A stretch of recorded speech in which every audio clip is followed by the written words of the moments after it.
It's that time of year again. It's time for our next installment, our next video for the Festival Edition series on the YouTube channel here. The time for Purim has come upon us again. This is we've been doing this playlist now for, golly, it has to be 4, 5, 6 years, because I've taught on Purim now at least 4, probably 5, maybe even 6 times prior to this. And so it's come around again, and I often will use one of my favorite teachers, Rabbi David Foreman, as kind of the inspiration for some of my thoughts. I'll share some of his teachings, I'll link his videos, that kind of thing. But this year, as I was thinking about Purim, I was actually reading another rabbi, a different rabbinical thinker, who his material and his teaching always seems to work so beautifully side by side with Rabbi Foreman's. And as far as I know, they never worked together. They didn't even know each other. As far as I know, I could be wrong.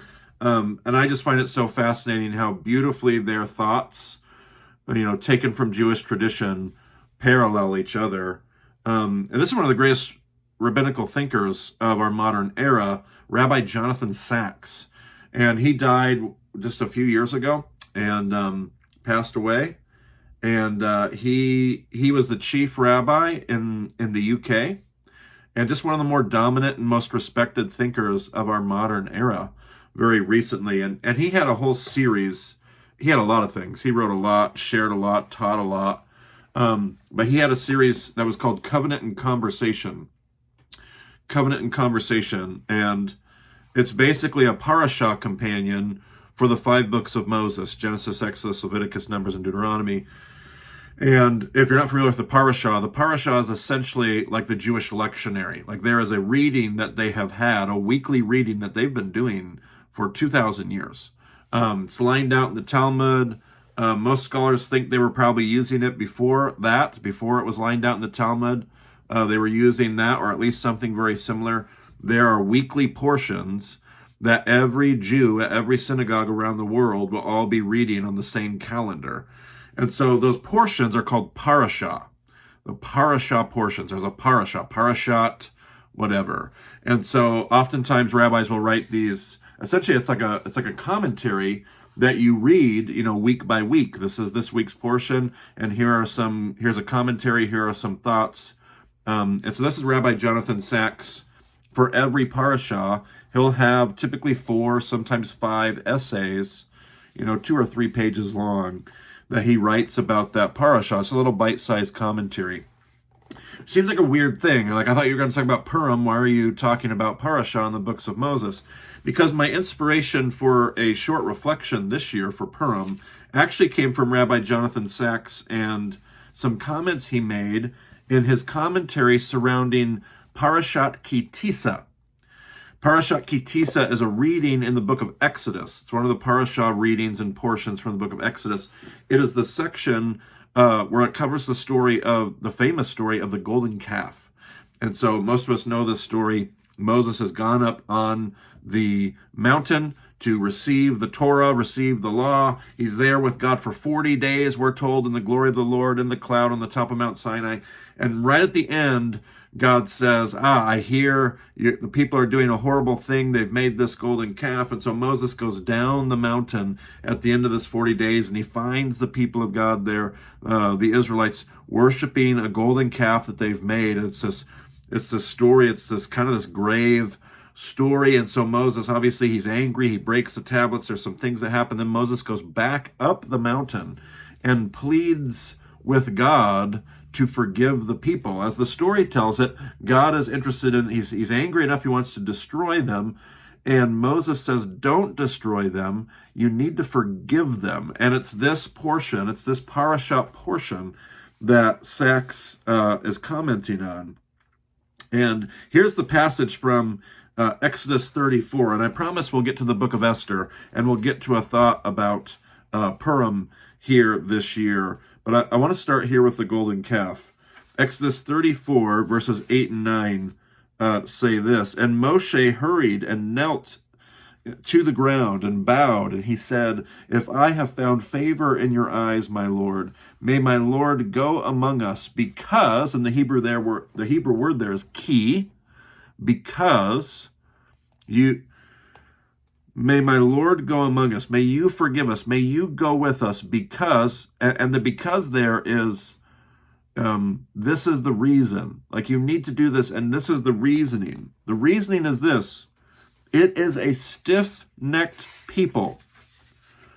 Forgive our wickedness and our sin. Take us as your inheritance. So Moses says, you need to forgive us, and the reason you need to forgive us is because we are a stiff-necked people. It's a strange line of reasoning, it appears, isn't it? Like, why would Moses say, we are so stiff-necked and we are so stubborn, us silly Israelites, you've got to forgive us because of how stubborn and how stiff-necked and how obstinate we are. It's like, isn't this the very reason that actually God is angry? Isn't this the very reason that it's their obstinacy, it's their stiff-neckedness stiff-neckedness that has led them into sin? Rabbi Sacks puts it this way. He says, how can Moses invoke the people's obstinacy as the very reason for God to maintain his presence among them? How can Moses use this line of reasoning? And there are lots of rabbinic thoughts in Jewish tradition. Nachmanides, he said the reason that Moses is asking this is because he's saying, essentially, the Israelites are like little children, and you have to come with us, you have to forgive us, you have to come with us, you have to go with us because we need you. We're such spiritual babies. We're so immature that we need you to come with us. That's one way that the rabbis commented on this. But another way that the rabbis commented on this, Rabbi Sacks says it this way. He says, there is, however, another and far more striking line of interpretation that can be traced across the centuries. In the 20th century, so this is much more modern, it was given expression, this same line of thinking. It wasn't created in the 20th century. It's a line of rabbinic thought that was given a new expression by Rabbi Yitzhak Nissenbaum. Rabbi Yitzhak Nissenbaum. The argument he attributed to Moses was this. So this is what Rabbi Nissenbaum said, this is what Moses is really saying. This is how he rewords Moses' argument. Listen to these words from Rabbi Nissenbaum. Almighty God, look upon this people with favor, because what is now their greatest vice will one day be their most heroic virtue. They are indeed an obstinate people. When they have everything to thank you for, they complain. Mere weeks after hearing your voice, they make a golden calf. But just as now they are stiff-necked in their disobedience, so one day they will be equally stiff-necked in their loyalty. Nations will call on them to assimilate, but they will refuse. Mightier religions will urge them to convert, but they will resist. They will suffer humiliation, persecution, even torture and death because of the name they bear and the faith they profess, but they will stay true to the covenant their ancestors made with you. They will go to their deaths saying, Ma'amim, Ani Ma'amim, I believe.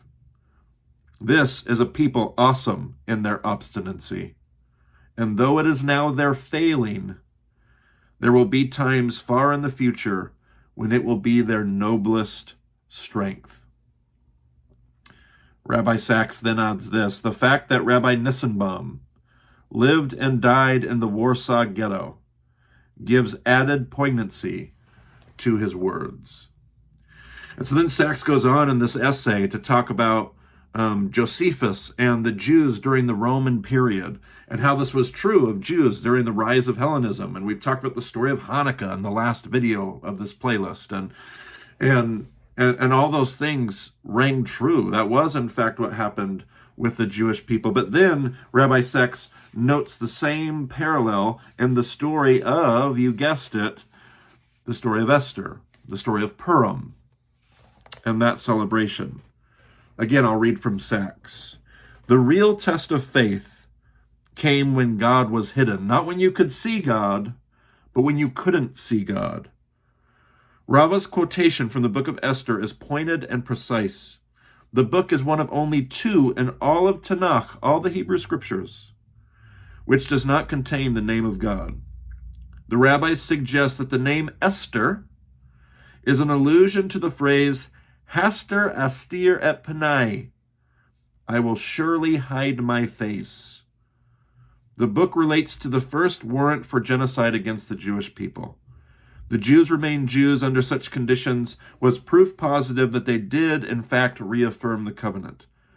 Obstinate in disbelief during much of the biblical era, they became obstinate in their belief ever afterwards. I love this statement. Listen to this. Faced with God's presence, they disobeyed him. Confronted with his absence, they stayed faithful to him. That is the paradox of the stiff-necked people. Not by accident does the main narrative of the book of Esther begin with the words, and Mordecai would not bow down. His refusal to make obeisance to Haman sets the story in motion. Mordecai, too, is obstinate. For there is one thing that is hard to do if you have a stiff neck, namely, bow down. At times, Jews found it hard to bow down to God, but they were certainly never willing to bow down to anything less. That is why, alone in all the many peoples who have entered the arena of history, Jews, even in exile, dispersed and everywhere a minority, neither assimilated to the dominant culture nor converted to the majority faith. Forgive them because they are a stiff-necked people, said Moses, because the time will come when their stubbornness will not be a tragic failing, but a noble and defiant loyalty. And so it came to be. And I just thought about that in terms of the story of Esther. And one of the things that my family will reflect on this year is our stubborn, obstinate faithfulness to God. It may at times be some of our greatest failures, but is it really? And one of the things I loved about this reflection and this thought and this wrestling match that Rabbi Sacks was inviting us to consider is I felt like one of the points that was being made and never quite said explicitly is it's actually this deep-seated, intimate, like what did Moses say to God? You have to come with us. It's this deep-seated intimacy filled with their own disobedience and God's radical forgiveness and centuries and years and ages and seasons of a development of a people. It's this intimacy over the millennia developed with God through some of the hardest times and the worst failures. It's this intimacy developed through some of the most intense forgiveness that actually develops, that it takes this same obstinacy and turns it into such a heroic virtue. And so one of the things we'll be reflecting on this year with Purim is reflecting on some of the ways that God has forgiven us through some of the most dire failings. Because we have quite a list of things that we've been stubborn about. We have quite a long list of ways that we've fallen short, and there is a long, long list of ways that God has forgiven us time and time again and walked with us through some of the craziest valleys that you and I could never defend. And yet, it's because of those things that we grow a faith with God that even when he's hidden, I love that phrase, I'll say it one more time, confronted with his presence, they were disobedient. Confronted with his absence, they were fiercely loyal. I love that paradox. And it will be my prayer this year at Purim that those same things would be true of us.